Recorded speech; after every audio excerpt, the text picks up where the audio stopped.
तो कैसे हो मेरे भाई बंधु? आई होप आप सब बढ़िया होंगे और अपनी स्टडीज प्रॉपर तरीके से कर रहे होंगे। तो आज हमारा लेक्चर नंबर 5 है, किसका? बायोलॉजिकल क्लासिफिकेशन का।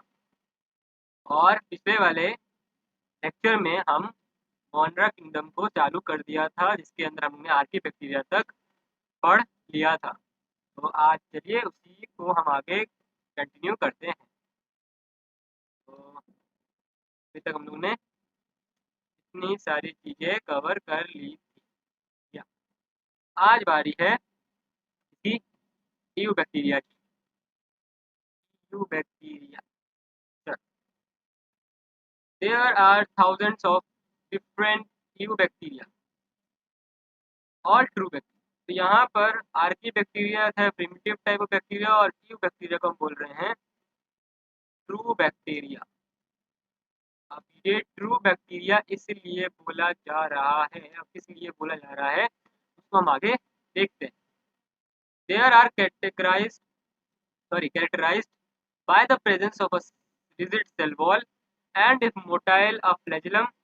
The cyanobacteria, also referred to as in blue-green algae, have chlorophyll A similar to the green pig plant and are photosynthetic autotrophs। यहाँ बोला जा रहा है, अब यहाँ पे जितनी भी बातें बताई जा रही है ये सारी कुछ फीचर्स को बताया जा रहा है न्यू बैक्टीरिया के, जैसे कि presence of rigid cell wall.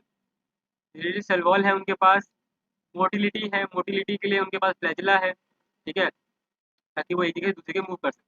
और इसके एग्जांपल एक दे दिया हमारे पास, क्या? साइनोबैक्टीरिया, जिसको हम ब्लू ग्रीन एल्गी के नाम से भी जानते हैं। है एक बैक्टीरिया, बट कैटेगरी आ रही है किसके अंदर? एल्गी कैटेगरी के अंदर इसको डाल, मतलब नाम इसका एल्गी वाला है, ब्लू ग्रीन एल्गी। क्यों? क्योंकि इसके पास पिगमेंट कौन सा प्रेजेंट है? Chlorophyll A, which is responsible for the photosynthesis. तो क्लोरोफिल ए पिगमेंट इसका मौजूद है, जिसके कारण ये ग्रीन प्लांट की तरह फोटोसिंथेसिस भी परफॉर्म कर सकता है। अगर सनलाइट मिला तो क्या करेगा? ये फोटोसिंथेसिस करके अपना खाना बना लेगा। तो इसीलिए इसको क्या बोला गया है? फोटोसिंथेटिक ऑटोट्रॉफ बोला गया। अब क्वेश्चन बनता कहाँ से है, वो मेन वाली लाइन हमारे सामने अभी आने वाली है। तो यहाँ से आपका एक क्वेश्चन बन सकता है, the cyanobacteria are unicellular, colonial और फिलामेंटस, फ्रेश वाटर, मैराइन और टेरेस्ट्रियल एल्गी। ठीक है, तो यहाँ से आपको बहुत सारी चीज़ें घुमा फिरा के बोल सकता है। यहाँ बोला साइनोबैक्टीरिया यूनिसेलुलर है, कॉलोनियल और फिलामेंटस दोनों रह सकता है, फ्रेश वाटर और मैराइन वाटर में दोनों में पाया जाता है, या फिर टेरेस्ट्रियल एल्गी में भी कैटेगरी के अंदर यह आ जाता है। The colonies are generally surrounded by gelatinous sheath. अब जो कॉलोनीज इनकी जो होती है साइनोबैक्टीरिया की, उनके अराउंड एक जिलेटिनस शीट बन जाती है, जो उनको प्रोटेक्शन में हेल्प करती है। They often form blooms in the polluted water. अब ब्लूम्स का भी ये क्या करती है? फॉर्मेशन करती है पॉल्यूटेड वाटर के अंदर, ठीक है। Some of these organism can fix atmospheric nitrogen in specialised cells are called heterocysts. अब इनके पास कुछ स्पेशलाइज्ड सेल्स होते हैं, जिनके कारण ये क्या कर लेते हैं, ठीक है। यूँ बैक्टीरिया की हम बात कर रहे हैं, यहाँ पे साइनो बैक्टीरिया की बात नहीं चल रही है, यहाँ पे बात चल रही है हमारे पास यूँ बैक्टीरिया, ठीक है। तो ये सब क्या करते हैं, धीरे धीरे स्पीड कवर कर लेते हैं अपने अराउंड जब भी कॉलोनीज के अंदर प्रेजेंट होते हैं। और नाइट्रोजन फिक्स करने के लिए इनके पास हेट्रोसिस्ट नाम का एक स्पेशलाइज सेल होता है, जिसके कारण वो एटमॉस्फेयर के नाइट्रोजन को फिक्स कर लेते हैं। एग्जाम्पल आ जाता है इसमें नॉस्टॉक और एनाबीना। ये सारे जो कैटेगरी हैं, ये साइनोबैक्टीरिया के अंदर आते हैं, और साइनोबैक्टीरिया आपका ईयू बैक्टीरिया के अंदर आता है। तो आपको ये तो ध्यान रखना है, ठीक है। ईयू बैक्टीरिया के एग्जाम्पल अगर आएगा तो साइनोबैक्टीरिया। साइनोबैक्टीरिया के अंदर अगर कुछ पूछा जाए कि कॉलोनीज के अंदर जिलेटिनस शीट के अंदर जो हेट्रोसिस प्रेजेंट होता है वो किसके अंदर होता है, तो वो आप आंसर दोगे नॉस्टॉक और एनाबीना, ठीक है। अब आते हैं कीमोसिंथेटिक ऑटोट्रॉफिक बैक्टीरिया। अब आते हैं हमारे पास दो टाइप के बैक्टीरिया यहाँ पे हम लोग देखा। पहला आपका था फोटोसिंथेटिक ऑटोट्रॉफ, जिनके अंदर क्लोरोफिल ए वाले पिगमेंट मौजूद थे, वो कौन था? साइनोबैक्टीरिया। अब आते हैं हमारे पास कीमोसिंथेटिक ऑटोट्रॉफिक बैक्टीरिया।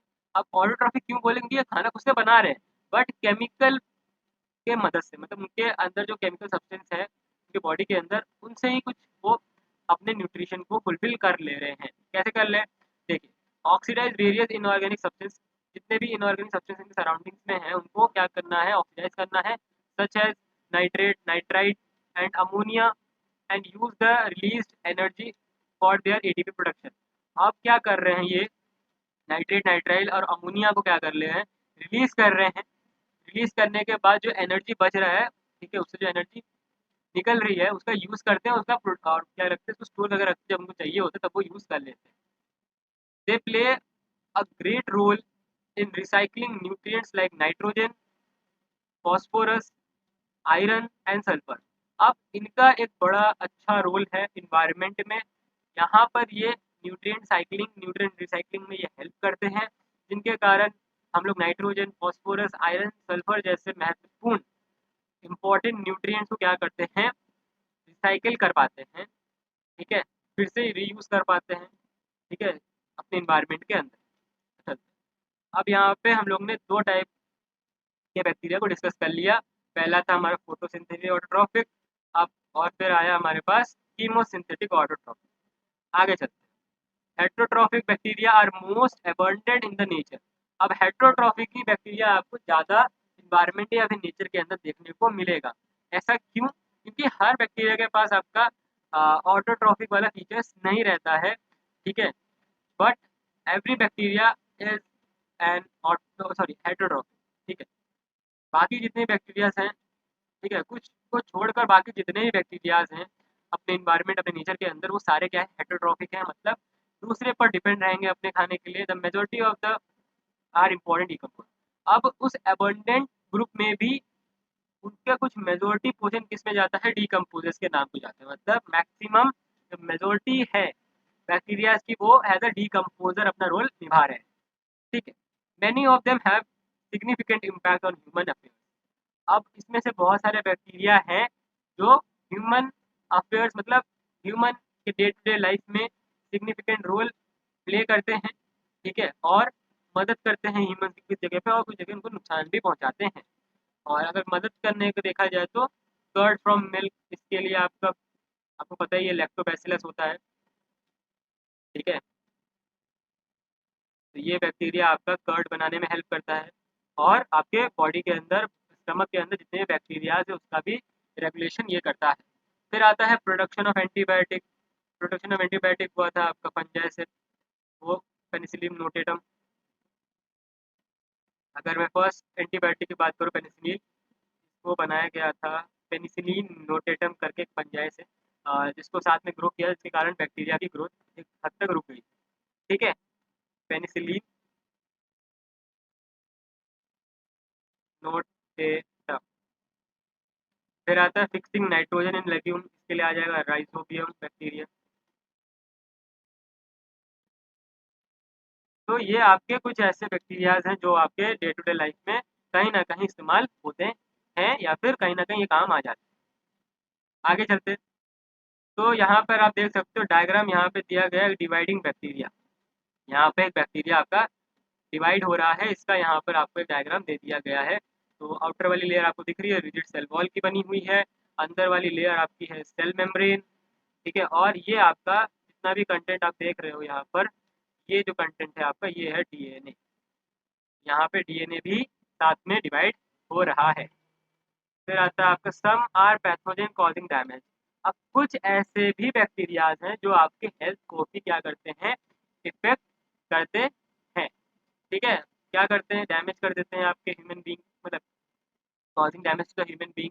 क्रॉप्स को डैमेज कर देते हैं, फार्म्स, एनिमल्स, पेट को भी नुकसान पहुंचाते हैं। इसमें से कुछ एग्जांपल्स आपको ध्यान रखना है। Cholera, typhoid, tetanus, citrus canker are well known disease cause by different bacteria. तो ये कुछ डिसीजेस के नेम है, ठीक है। एज एग्जाम्पल आप ध्यान रख सकते हो कि पैथोजन कॉजिंग जितने भी डिसीजेस हैं आपके बुक में जो लिखे हैं आप वो याद कर लीजिए, ताकि आपको जब भी क्वेश्चन बने तो आप आंसर दे पाओ, ठीक है। तो ये सारे डिजीज होते हैं जो आपके बैक्टीरिया कॉज करते हैं। कुछ कुछ एग्जाम्पल यहाँ कुछ नाम दिए गए हैं, और भी बहुत सारे हैं। आपके मलेरिया हो गया, और फिर आपका बोलते हैं क्या, बैक्टीरियल डिसीज के अंदर मलेरिया आ जाएगा, डेंगू आ जाएगा। तो ये सारी चीज़ें आप क्या कर रहे हैं, बैक्टीरिया फैला रही, ठीक है। अब आता है bacteria reproduce mainly by fission. अब फिजन के द्वारा आपका बैक्टीरिया रिप्रोड्यूस करता है, मतलब here is an asexual type of reproduction आपको देखने को मिलेगा। एसेक्सुअल टाइप ऑफ रिप्रोडक्शन, ठीक है। Sometimes under the unfavourable condition, कभी कभी अनफेवरेबल कंडीशन में स्पोर्ट्स के थ्रू भी ये क्या करते हैं, रिप्रोड्यूस कर लेते हैं, ठीक है। They also reproduce by short of sexual reproduction. अब यहाँ पे देखिए, हम लोग ने जब स्टार्टिंग की थी मोनरा किंगडम की, तो वहाँ पे आया था, ठीक है, मोस्ट अबंडेंट है आपका मोनरा किंगडम के अंदर बैक्टीरिया। सोल मेंबर इनके कौन से होते हैं, मोनरा किंगडम के बैक्टीरिया होते हैं, और इनके पास डाइवर्सिफाइड क्या होता है, न्यूट्रिशन वाला पोर्शन होता है, मोड ऑफ न्यूट्रिशन होता है। अब यहाँ पे देख सकते हो कि आप ए सेक्सुअल और सेक्सुअल दोनों टाइप का रिप्रोडक्शन यहाँ पर आपका मोनरा किंगडम मतलब बैक्टीरिया शो कर रहा है, ठीक है। अब सेक्सुअल रिप्रोडक्शन कैसे होता है वो देखिए, by adopting a primitive type of DNA transferring from the bacteria to one bacteria to another. इस प्रोसेस को हम बोलते हैं ट्रांसडक्शन।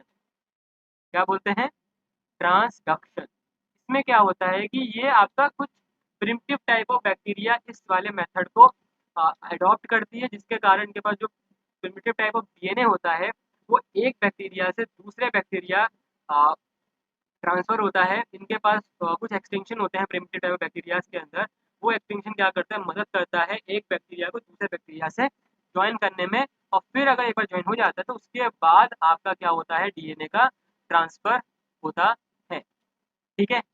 आगे चलते हैं। अब यहाँ पे बात की जा रही है mycoplasma. Mycoplasma are the organism that completely lack of cell wall. अब माइकोप्लाज्मा आपका एक ऐसा टाइप का ऑर्गेनिज्म है जिसके पास सेल वॉल है ही नहीं, ठीक है। They are almost smallest living cell known can survive without oxygen. ये अभी तक जितने भी हम लोग स्मॉलेस्ट लिविंग सेल्स में से देखे हैं, उनमें से अभी तक बेस्ट नॉलेज के हिसाब से सबसे छोटा सेल कंसिस्ट करता है ये ऑर्गेनिज्म, ठीक है। और ये विदाउट ऑक्सीजन भी क्या कर सकता है, सर्वाइव कर सकता है। Many mycoplasma are pathogenic in animals and plants. बहुत सारे माइकोप्लाज्मा आर पैथोजेनिक होते हैं, मतलब हार्मफुल होते हैं, डिसीज कॉज कर सकते हैं एनिमल्स और प्लांट्स के अंदर, ठीक। आई होप आपको आज का लेक्चर समझ आया होगा, ठीक है। इसी के साथ आई थिंक हमारा क्यू बैक्टीरिया वाला पोर्शन खत्म होता है।